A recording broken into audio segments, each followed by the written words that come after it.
একবার একটা লোক, তার স্ত্রী এবং তাদের সঙ্গে একটা গাধা ছিল। তারা কোথাও হেঁটে হেঁটে যাচ্ছিল। কিছু দূর যেতে না যেতেই লোকগুলো রাস্তার পাশ থেকে বলে উঠলো, লোকগুলো দেখ কি বোকা, তারা গাধার পিঠে না চড়ে হেঁটে হেঁটে যাচ্ছে।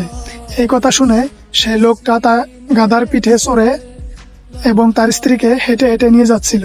কিছু দূর যেতে না যেতেই লোকগুলো বলে উঠলো, লোকটার মনে কি তার স্ত্রীর প্রতি একটু দয়া মায়া নেই? সে আরাম করে যাচ্ছে এবং তার স্ত্রীকে হেঁটে হেঁটে নিয়ে যাচ্ছে।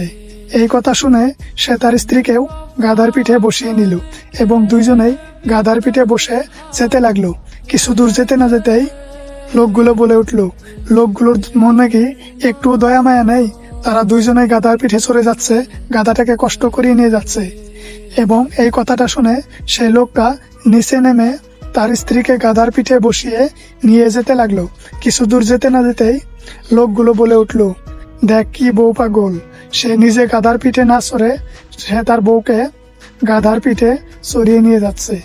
আসলে এই গল্পটাকে কি শিখতে পারলেন জানেন?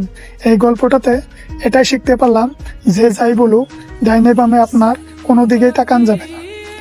আপনার যেটা ভালো লাগবে আপনি সেটাই করবেন এবং লোকের কথায় কোনোদিনও কান দেবেন না, ঠিক এই লোকটার মতো। ধন্যবাদ।